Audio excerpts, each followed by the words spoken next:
In a world where everyone knows everything. Yeah, right. One dad stands below everyone and yells, "I know nothing." Please welcome. This is the Dad Who Knows Nothing podcast. All right, so welcome to the Dad Who Knows Nothing podcast. I'm very excited. We have an out-of-this-world guest today. We have Philip Baldwin, who is a Space Communications and Navigation Operations Manager at NASA. He's worked there for 17 years, and very excited to have him on to talk about, he's a dad like me, and very excited to talk about a little bit about NASA and his job there. I think this will be a pretty cool one. So, Philip, thanks for joining me. Looking forward to it. All right. So, Philip, your journey to NASA. I always like to ask people, especially people that have pretty cool, well, at least it sounds pretty cool, and I'm sure it is pretty cool to work at NASA in this job. How'd you get there? How'd you get to be a Space Communications and Navigation Operations Manager? Well, I'll say that my dad also worked at NASA. Oh, so that helps. That helped. It's all in who you know, right? Relationships. That's right. My dad started in the 70s at NASA. And actually, a little bit later on, my uncle started there as well. So both my uncle and my dad worked at NASA in the 70s. And so when I grew up, I always had that NASA-ness in my blood, right? Where I heard great stories, heard about the science, the exciting work they were doing. And that always had me excited and interested in that kind of work. And I always took things apart when I was younger, as you can imagine, played with Legos, did some things like, plugging things into the wall that probably shouldn't have been plugged into the wall, and breaking all the breakers and turning lights off in the house, right. And definitely keeping my parents on edge growing up. And so just that excitement towards science and creation, all that was really great for me growing up, and really influenced my interest in NASA and just that ability to learn more. And so that's where it started with me. And then when I had an opportunity to take the classes I needed and apply as a contractor to support NASA, and then later a civil servant, I jumped on it. And it's been an exciting path, and I enjoyed it. Very nice. So I know that you can't go into details about specific things that you're doing, but can you give a little bit of an overview of what your role is at NASA and what your duties are? Yeah, so I'm the operations manager, as you mentioned, for the Space Communications and Navigation program at headquarters. And so my role is actually overseeing all of NASA's space communications. So that's every connection we have with all of our satellites. We have several different networks. We have a deep space network that communicates to missions like Voyager 1 and 2, which are way outside of our solar system. They're in interstellar space. So we have large antennas that communicate with those objects. We also have the near space network that includes two components. One is a ground network of antennas, smaller antennas. They're around the globe, commercial and government-owned systems. And we also have a space network, a part of the near space network, that is about 10 satellites that orbit, they're geostationary. They are around the globe that actually provide communication services to like ISS, the International Space Station, and to Hubble, and they support all the government launches. And so I support those and oversee those operations and all the communications we have to our spacecraft to make sure that the public can see the great images. So when you see a Hubble image, that's through a network that I oversee. So when you hear an astronaut's voice from ISS, that's through a network that I oversee as well, and make sure that is operating to have that communication to the astronauts, and all the images that we see can actually be presented to the public. All right. So it seems like probably keeps you busy trying to keep those things working the way they should. If it's anything like telecommunications overall, it's probably an ongoing source of bugs and things like that you got to keep working through. So the most recent project, the most recent large satellite that was sent up there, can you tell us about that one? Yeah, we had the James Webb Space Telescope, which is like a replacement to Hubble. It's an interesting project that had about 200 or so deployments. It was like origami. Basically, it was folded up into a small little spacecraft to be launched. And then when it went out to space, about a couple of million miles out, it had to unfold, and it had mirrors that folded out. And 200 deployments. You can imagine all these things are just unfolding, unfurling, and the antenna, the structure, and it's out there now, fully deployed and able to take great images. And I actually had an opportunity to go to their because sometimes when we work in communications, we're kind of in the background. They call ourselves the invisible network. So it's all working. Nobody really knows what's happening, but like it's almost like your cell phone, right? You pull out your cell phone and you make a phone call, and you're just connected, but you don't know what's happening in the background. So I had the opportunity to go to the James Webb Mission Operations Center and actually see the images that are being collected. And that was a great experience to be able to see images that nobody's seen before of galaxies. And it's just amazing to see what they're able to find using this new telescope. It's interesting because even then, they were trying to do calibration on this new space telescope. And in the calibration, they looked at a area that was supposed to be a dark part of the sky. Nothing was supposed to be there.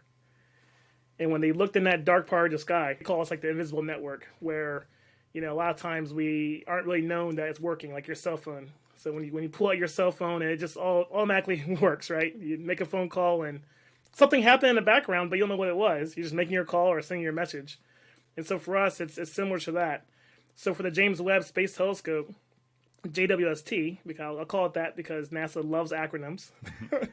So the JWST satellite, when it launched, sometimes we're supporting communications, we're supporting all the images coming back, but we don't always get to see them. Me personally, right? I'm allowing it to connect. I'm allowing the images to come through, but sometimes I see them at the same time the public sees them, even though we're in the forefront of actually providing that link. So I did have an opportunity to go to their Mission Operations Center and go through and actually see some of the images that they were collecting, some of the never before seen images. And that was an amazing experience because at one point they were showing me a portion of the sky where they were trying to do calibration of the satellite, where they have to align. They have 18 mirrors, hexagon mirrors that they have to align. And when they were trying to do their alignment and calibration, they're like, we're going to look at a part of the sky that's blank. Nothing's supposed to be here. All of our telescopes previously, ground-based, space-based, there's a blank part of the sky. We're going to go here to calibrate.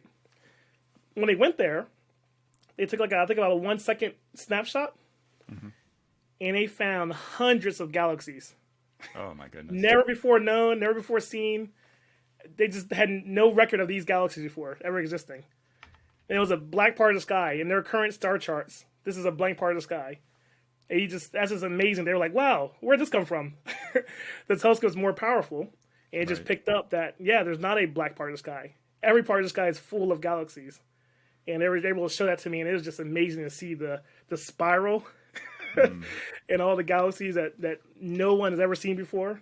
And it's just amazing that there's that much out there that they're able to explore and actually see that and see that greatness of space. That's awesome. Literally pulling back the curtain to get a better view. Yep. Really exactly. cool. So so you mentioned back when you were talking about your journey, if someone was interested in working for NASA, you talked a little bit about, is there a process that people have to go through? I mean, certainly there's probably stuff they should be taking in school, right, to get some schooling, but then there's a civil service piece. So how does that work? Can you talk more about that? Yeah, it's math and science, of course, is a key component of NASA. As a young person, if you're looking at internships, that's always a great thing if you want to get involved in science. And so we have a lot of interns that support us. I have an intern this summer, and so that's a good way to kind of get involved into NASA. And the hiring process pretty competitive. is pretty competitive. It's pretty challenging, I have to admit. that is true, but there's thousands of interns that we do hire every summer, and they support different programs and classes like that. But there's also, NASA has a large civil servant base, but also has a lot of contractors from companies that support NASA. They actually more than double the actual civil servant workforce. And so there's also internships through those companies that support NASA. And also, like me, I wasn't a civil servant at first. I was a contractor that worked for NASA, right? So I supported different NASA programs as a contractor, and then later there was an opportunity to become a civil servant. And I applied for that job and was able to get hired on. But the civil servants and the contractors work closely together to accomplish a lot of goals. And actually, one fun fact is that NASA JPL, because you probably hear a lot about JPL. JPL is actually a contract workforce. The entire center there at JPL is contractors, and they actually work for Caltech, University of California, Caltech there. So they are contractors as well. So the contractors and civil servants work hand in hand to accomplish a lot of the tasks that NASA does. Yeah, it must help NASA with a pretty diverse workforce to be able to have it flexible like that with contractors and the normal staff as well. So where are you located? What location are you working out of? I work at the headquarters. It's in Washington, D.C. Oh, okay. So previously I worked at Goddard Space Flight Center, which is in Greenbelt, Maryland. Okay. And then about 4 years ago, I moved down to headquarters. Oh, nice. Very good. So you've been there 17 years. You've done, you've been around the block, so to speak, at NASA. What would a lot of people be surprised to know about working at NASA? What do you think they would be shocked to know? Maybe not shocked, but surprised. Yeah, I mean, I think the level of impact I think a single person can have, which is maybe a little scary. When we think about NASA, even me, when I was even at NASA, there was kind of this thought of, wow, NASA, they're doing all this great things. These are astronauts, and everything seems so out of reach. Especially when I was first starting, it was very separated. And then as I started to work more and more there, I realized that no, the decisions that I make actually will impact something else that's a bigger program. Example I give people is that for our Artemis program, which is our program to actually go back to the moon, targeting 2025 for a human landing. 2025 is a target for that. I came in when I started at headquarters, when that was announced in 2019. I spent the summer of 2019 designing our communications plan for the lunar surface and how we're actually going to communicate to the moon. Now, 2 years before, I figured this was been some big think tank, and there was going to be you see the movies, right? They're all in a room, these big monitors are like, okay, how are we going to do this? And it kind of involved engineers like me and myself in the basement of the headquarters and just drafting out initial plans. So, okay, well, how can we go back to the moon and how are we going to communicate with the astronauts? And that was it. Sometimes we think it's this grander things. Of course, it gets reviewed and we vet it and we make more detailed plans. But a lot of that is just really just engineering stuff that we just get together and work on and pretty much use our creativity to decide how to move forward. And it takes a creative mind, and a lot of that kind of comes back down to earth that, well, it's not this, there's not so much separation between what NASA's doing and what the people are doing. Even with working with astronauts and talking to the ISS, things like that we sometimes have this big thought about that this is great. They're talking to astronauts, and when you get to NASA, it actually becomes a little less, it brings it down to earth a little bit more, because you're like, oh, well, that was an astronaut I talked to yesterday. Okay, it's not, they're real people. These are all real people. I guess that's like a lot of industries. I had a prior conversation with a neurosurgeon, and he was telling, we were talking about one of his days, tell me about, I asked him for a good story, a patient that he had a good outcome with. And he was basically saying, that this person was probably, they gave him about 20% chance to live. And he said, well, we went in, we did what we did, 3 hours later, and the person lived and walked out of the hospital 2 days from now. And it was so matter-of-factly that I was like, all right, I process claims for people sometimes, and so it's just your environment, what you're used to, right? Once you get in and it's a part of their normal process. I'm assuming it's the same in NASA. It's just what you guys do, and so it becomes pretty normal. Yeah, everybody's just we're all just human beings and have our own imperfections and capabilities and abilities that we work on. And I didn't know that, I didn't think about that story until I was telling somebody. I'm like, oh, they're talking about my summer. And I was like, oh yeah, I got to design our lunar communications plan. They're like, what do you mean? I'm like, oh yeah, we're going back to the moon in 2025, and I had to design a system that was going to allow us to talk to astronauts on the moon. They're like, whoa, like Apollo? I'm like, oh, yeah, I guess so. And they're like, I house trained my dog this summer, yeah. So, no, but that's a good way to mic drop in a conversation, I guess. So the other thing, you mentioned movies. So are there any movies that actually come close to what because there's been a few movies, my favorite one is The Martian. I love The Martian. Martian was good.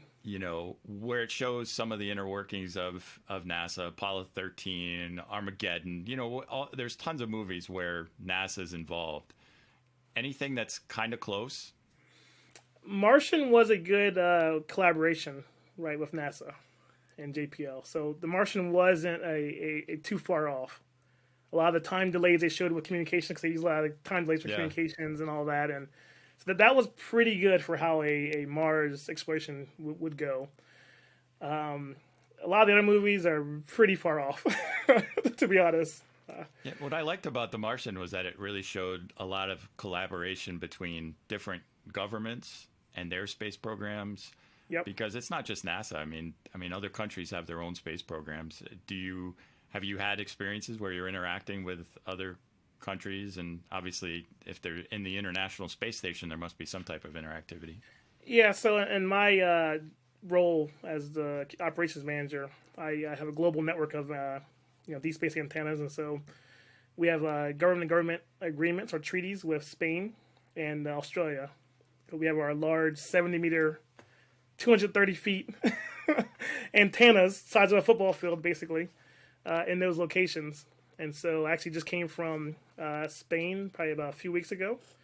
And so I work with them closely. I actually work a lot on the treaty language, on our government-to-government agreements and our contracts with the Spanish government. Do the same with Australian governments. I work with them on our agreements and how you work with them. You had an interesting visit from one of our stations in Madrid, Spain. The King of Spain decided to visit in March. Oh, wow. He was like, "You guys have a new antenna there. I want to see it." And so that was interesting. I was able to actually meet him and his King Philip. So we shared the same name. So we had a little moment. I was like, "Hey, I'm Philip. You're Philip." And so that was a interesting moment there. But he was very excited in seeing the opportunities there and what Spain's able to provide. So yeah, there's a lot of international collaboration in the arena of space. We work very closely with the European Space Agency, the Japanese Space Agency. We sent a few folks down to the Korean Space Agency recently. They built a large antenna as well, and we're checking it out to see if we can use it. But there's a lot of collaboration on the international arena for space communications and for just NASA in general. One of the oddest relationships, as you probably are aware of, is Russia. Right, so that's probably a little more stranger in the last few months. Exactly. So they're one of the main partners of the International Space Station, right? So we still collaborate with them to try to get astronauts to and from the station, and still collaborate with other ones as they send astronauts to the International Space Station. A little bit of compartmentalization going on. Yeah, a little bit of separation there, as you can imagine. Yeah. So one question I had was, you have all these satellites. Are these satellites only used for communicating with individuals in space, or are these satellites used for any commercial communication uses for the world? Yeah, so our TDRS, tracking and data relay satellite system, I use acronyms, so I always got to try to spell it out. So the ones that we have for communications are used for mostly government use, right? So occasionally we'll have things like, if you remember the Inspiration 4 mission that happened in October, that was a SpaceX mission, which all had 4 private astronauts, and they launched into space on a private mission. We did support them. So we gave them comm coverage, so they were able to successfully have their private astronaut mission. So for a few commercial companies, we're able to support them, but primarily it supports government launches and government communications. And that's for our communication satellites. Got it. Very cool. So what do you got? What do you got to look forward to in the future? Anything big coming up that you're? Obviously the lunar work that you're doing to get back to the moon. Anything else? Yeah, I think that's our biggest thing right now is just trying to figure out this lunar plan. It's been keeping the dates, keeping things built, ready for that. When I looked at our communication posture back in 2019, I came to the realization we weren't ready. To be honest, I looked at our systems and okay, well, we're not ready to support what we're wanting to support in the moon. And you think about Apollo versus now, Cell phones weren't around then. 4K video, 8K video wasn't around then. But you can imagine if somebody lands on the moon now, there's no way you're not going to want 4K video or 8K video from the lunar surface. You're not going to. Nobody wants to see a grainy Right. Neil Armstrong stepping on the moon. They want to see the high definition video. Static conversation. Exactly. They want it Exactly. crystal clear. Exactly. So in order for it to happen, we have to have solid communications. And so we're looking at how to increase our coverage of the moon. We're also looking at building a relay satellite that's going to go around the moon as well to relay data, just like we have here on the Earth. So we're working on that one. And we're also upgrading our antennas around the globe as well. So we just finished one antenna that's ready for Artemis. We have one right now, a second one that's being worked on. And we have 4 more that will be worked on to be in time for 2025 lunar landing. So that's the big push right now. And these things, when they are worked on, is it generally worked on by astronauts in space, or is it a matter of them, bringing them back down to Earth and then relaunching them? Yeah, well, actually, the TDRS relay satellites that are geostationary, they stay there. We don't change those. Those are just fixed in time. What I'm talking about is the ground-based big satellite dishes that you gotcha. see. Okay. And so those are ones we work on, and those are the ones that will be communicating our primary resource to communicate out to the moon. Now, our relay satellite that we're going to build and launch out to the moon, that's in work right now, and so that will be hopefully launched around 2023, and it will go up and orbit the lunar surface. But the work that we're talking about that happens like in Goldstone, California, Madrid, and Australia, that's all just ground-based work, and we have several engineers. We have so it's a major facility, right? So we have about 5 antennas in Madrid, 4 at the other complexes, and these are large dishes, so they're almost like buildings, and you can imagine like a building just moving basically to point at different locations. And so the type of trades we have working on those are concrete. We do a lot of concrete, a lot of mechanical, a lot of structural, a lot of electrical. It's a lot of common trades you would see just in a normal facility in a building is what we have working on those structures, because we have plumbing, we have sanitation, we have all of that at that one complex of facility. So there's a lot of different industries that work on these highly complex systems. Now, are these locations? I'm assuming there's a geographical reason for these locations. Do they provide high elevation? What is it about these locations that make them perfect locations for those types of things? Yeah. So the reason we have them roughly 120 degrees separated is as the Earth rotates, we want to make sure we're in constant contact. So it's one's on the backside. As the Earth rotates, we'll still have a communication. So you think about missions like Voyager, who are way out there. We want to constantly be communicating to that one mission as Earth rotates. And so they're separated geographically to always have a view to the sky, no matter where the satellite is going in space. And Voyager, just to mention that nugget there, with Voyager 1 and 2, it takes about, I believe right now, 18 hours one-way communication to talk to Voyager. So when we send the message, it takes 18 hours before it arrives at the spacecraft, and 18 hours before it comes back. So when we actually send it, we send it where the spacecraft will be, not where it's at. And so by the time it gets there, the message arrives, and it sends it back to us. So it's over a day before we actually have that two-way communication. So you can imagine sending a message to somebody saying hi, and they don't get your message until 18 hours later. So it's challenging, but it's really far out there. Yeah. So how much longer for those missions? Not much longer.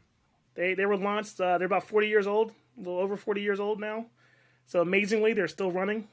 They're launched in the 70s, and they're still chugging along. One of the fastest human-made objects, right, that exists, because they just keep speeding up, keep going. They went into interstellar space. So that was the first time we had any kind of object made by humans to go into interstellar space. That basically is that the pressure from the sun is less than the pressure from the pressure from outside the solar system. So the sun's influence on Voyager is no longer present, or is less than the presence and the influence that it has outside the solar system, which means it's in interstellar space, which is our first object that we've sent out to interstellar space. So, but as you said, they're pretty old. The power's running out, and so there's not too much time that we're going to be able to talk to them. The power we receive from them is like we used to always say it's about 1 watt less than a watt, like a refrigerator light. Of course, everything's LEDs now, so it's a little harder to make that comparison. But in the old refrigerators, it was about the power of a refrigerator light bulb. Is the power we get from Voyager, from that many miles away. So it'll just eventually stop working, and it'll just peter out, and we'll lose contact with it, and then it'll just be out there. Yep, it'll keep going, but we just won't know where it is. We won't be able to communicate with it. Exactly. So, probably about a good 5-10 years left on those. All right. I didn't know if it was a out and back, if it was coming back, or if sounds like that's not something that we can do. Not for another billion some years. All right. Well, this was awesome, Philip. I appreciate you giving me a few minutes of your time, especially at the end of what I'm sure was a very busy week for you. It's always good to chat. All right, great. Well, thank you very much for your time. I appreciate it. You're gonna get your son to work for NASA one day. Is that the goal? I don't know. We'll see. Get him into Legos now, right? Oh, easy. I always get him Legos. He loves his Legos. But it's my excuse also to play with them. Yeah, there you go. All right. Well, thank you very much, Philip Baldwin. Everybody, he's a Space Communications Navigation Operations Manager from NASA. Thanks for letting us pull back the curtain a little bit on what's going on at NASA. Very exciting for you, and appreciate your time. Oh, thank you. I appreciate it. All right. Thank you for joining us on our journey to learn about various topics. If you'd like to get in touch with the Dad Who Knows Nothing, connect with him at the Dad Who Knows Nothing on TikTok and Instagram, or Dad Knows Zero on Twitter. If you have a moment and you like this episode, drop us a review wherever you listen to your podcasts. Have a great day and enjoy your journey through this game called life.